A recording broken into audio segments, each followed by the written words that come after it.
it's important to know the age of vicegerency, Abu Bakr and Umar in particular, in order to know the age as it relates to what is in front of each and every single one of us. And we have to have those who, like Umar, who exposed himself, Abu Bakr exposed himself to the preservation of the Quran, that we have to have those who expose ourselves likewise to the winds that are now blowing inside of the age in which we live. The age of apostasy, that's the age in which we live. One of the greatest threats in Dar al-Islam is people leaving the deen, check doubt inside of their hearts. It's a priority that how do we affirm faith inside of our hearts, inside of our families' hearts, and inside of those inside of our area of concern, of our area of what, of action, of influence. And apostasy is a real thing. It's back to basics in terms of religion. What do we know about Allah Ta'ala and how do we experience Allah Ta'ala in our everyday lives? Such that that we're not a people who are shaking, our faith is shaken in an age that will shake the faith of a believer. That's the age of the Antichrist, where believers will be stripped of faith just gazing at the Antichrist. How then do you affirm your faith? Issues of apostasy. Go into the Muslim world. Now one of the great issues of the time, in the age in which we live in the Dar al-Islam, the land of the Muslims, the land of the Arabs themselves, yakfuruna billah, disbelieving in God, apostasy, atheism, that's something which is now growing in the sands of Arabia. That's part of the winds of this age, and we've got to become people who first and foremost, the self. You're somebody, you can't swim, don't try and save somebody who's drowning. First and foremost, you better be somebody who masters the art of swimming. Then you can save others. Ensure your faith is fortified first and foremost, and then begin to fortify and assist in the fortification of the faith of others. And we recommend Al-Ghazali, who's going to help us in that great project. Somebody who went through this reality himself. How do we ensure that our hearts are never subject to any type of doubt whatsoever in the eternal truths of this religion? That's the age of the turmoil of the Arabs. Hadith in Bab al-Fitan in Sahih al-Bukhari, in the hadith of the Ummahat al-Mu'mineen, the hadith of at least 3 of the wives of the Prophet ﷺ inside of the same riwayah, inside of Sahih al-Bukhari, from daughter to mother. The traditions are related of the Prophet ﷺ woke up one day, red, muhmarra, fizya', in a state of trepidation, and his words, وَيْلٌ لِلْعَرَبِ من شر قد اقترب فتح ردم جوج مأجوج مثل هذه وجمع بين إصبعيه الصبابة والوسطى هكذا وجمع بين إصبعيه الصبابة والوسطى. He gathers between them. Woe to the Arabs from evil that approaches, that the wall of the hole of Gog and Magog has opened, and then he begins to gather between his fingers that tribulation is about to befall the Arabs in and of themselves. That's the turmoil of the Arabs. When we see this happening in front of our own eyes, the Arabian world is upside down. Understand it's the gusts of the age that the Prophet ﷺ spoke about. He spoke about rectification of the self. Rectify yourself. Unification, Abu Bakr radiallahu anhu in his age, which is the age that's to come. How do you bring the Sufuf together? And enough that you have a difference with your brother. You know, the differences that you have with your brother inside of Islam, you ain't going to solve. And you're definitely not going to solve with su'adhan, bad opinion of your brother, and baghdar, and shahna, and enmity, and rancor, that you have towards somebody who says, La ilaha illallah. Allah Ta'ala is the judge. And Ahlul La ilaha illallah, people of La ilaha illallah, if they have a mithqal dharra, they have an atom's weight of La ilaha illallah inside of their heart, they enter paradise. Men ain't. Who are you, judge, jury, and executioner, to try and sever somebody from the rahmah of Allah Ta'ala? That is wasi', vast. It's a bad sign. Abu Hamid al-Ghazali rahimahullah Ta'ala said, ضَيَّقُوا رَحْمَةَ اللَّهِ الْوَاسِعَةِ. These people have constricted the vast mercy of God. Paradise is big enough for everybody. Don't think that you're the guardian to what the paradise. His name is Ridwan, and you ain't him. So what you better do is to try and gather as many people on the doorstep of paradise as well as possible. That's the way of the Rasul. Look, he called Abdullah ibn Ubay ibn Salul his companion. That's the way of Abu Bakr. How do you bring the ranks of the believers together? One of the most important principles in our age, Tawheed al-Sufuf. How do we gather and not how do we divide? Okay, just be confident on what you know. Your deen, mashallah, tabarakallah. You see people who have a problem with others from amongst the ranks of Islam. A lot of them, they're weak in religion, weak in faith. So argumentation, hatred, is one of the ways that they try to affirm and fortify their own faith. Laysa min ad-deen, be shay'in, not from the religion whatsoever. Okay? Social activism, we see that Abu Bakr radiallahu anhu warda, We live in societies of ills, great ills.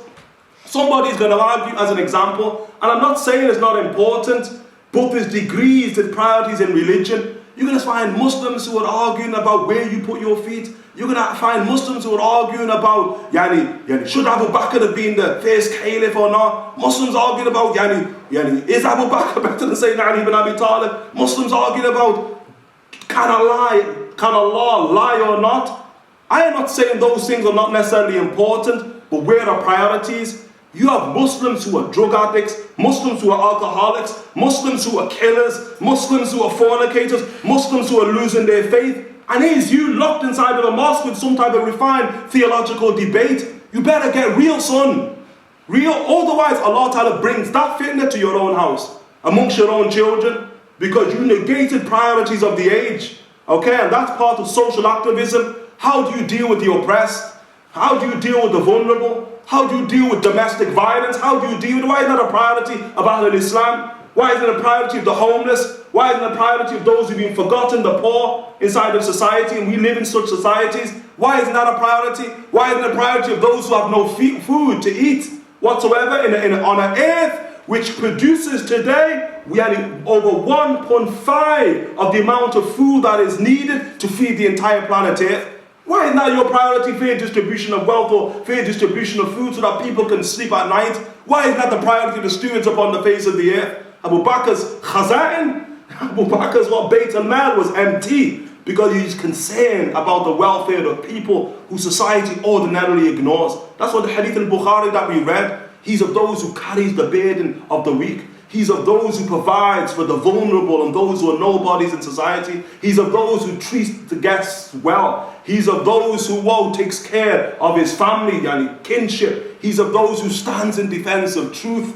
Who are you? Who are we? In relation to the great reality of the Imam. Dhikr Allah Ta'ala. The age is the age of dhikr. Somebody who's not upon dhikr, all they do is hasten the manifestation of the Antichrist. Age in which we live. The Prophet ﷺ, the Antichrist will not manifest illa ala ghafla min an-nas, save when people are in a state of heedlessness. Heedlessness is the antonym of dhikr.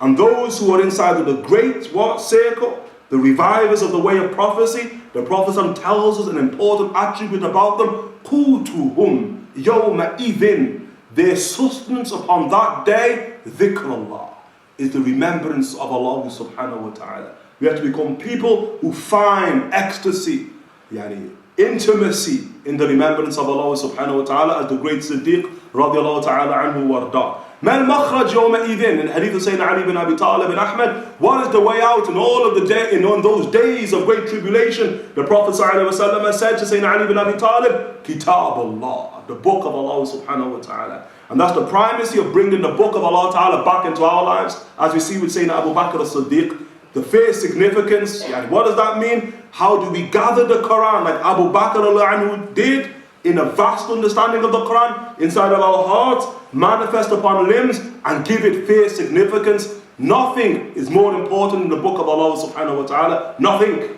And we can spend all that time studying whatever we've studied. Medicine, pharmacy, dentistry, computer science, whatever we study. Aina ant ma'a kitab Allah. Where are you with the book of Allah subhanahu wa ta'ala? How much time have you spent with the book of Allah ta'ala? Can you tell me when was the Quran revealed? Where was the Quran revealed? What is the meaning of the Quran? Are you those who've learned, memorized, embodied 10 verses and then approach it in a way so you become a walking Quran? Kana Quran yamshi bayna an-nas sallallahu alayhi wa sallam. He was a Quran walking amongst people. Men anta. And we say we're Muslims. Men anta. And you say you're min ahlus sunnah wal jama'ah. You have intima ila Rasul sallallahu alayhi wa sallam. Know the age. Fustatan, 2 camps. A camp of those, iman, la nifaqa fi. The Prophet ﷺ said the age in which we live, it's a camp of faith not tainted by hypocrisy.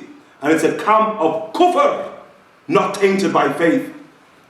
2 radical camps we all tend towards. Where are we tending towards? Let us become those who versed in sacred semiotics, interpret the signs as they manifest upon your limbs. Interpret the signs as they manifest upon your tongue. Interpret the signs as they manifest in your eyes. You see your eyes in a state of obedience. What does that tell you? It's a sign Allah is working upon my eyes. Allah created you and what you do. He's working upon your eyes. MashaAllah. Allah yuriduni. Allah wants me. You find your tongue in obedience to Allah. MashaAllah. Allah Ta'ala's working upon my tongue. Sign yuriduni. He wants me. You find your limbs in obedience. MashaAllah. Most of all, fil jasadi mudkha. In your body is a morsel of flesh. When it's sound, the entire body is sound. When it's corrupt, the entire body is corrupt. Is it not the heart? It's a sign. Allah yuriduka anta. A sign that Allah Ta'ala wants you. And the last of them, as Asma bint Umays would tell us, she would find saying Abu Bakr radiallahu anhu was done in the midst of the night. Wa shaqqa li Rasulillah. That underpins the entire reality. Yearning for the Messenger of Allah sallallahu alayhi wa alihi wa sahbihi wa sallam. Let us try and have a night tonight where we cry out of desire to be with the Messenger of Allah sallallahu alayhi wa sallam. They were the nights of Abu Bakr. We ask Allah Ta'ala to render us a people of tawfiq. Our next gathering, we look at the age of just rule. Sayyidina Umar ibn Khattab. Wa sallallahu ala Sayyidina Muhammadin wa ala alihi wa sahbihi wa sallam.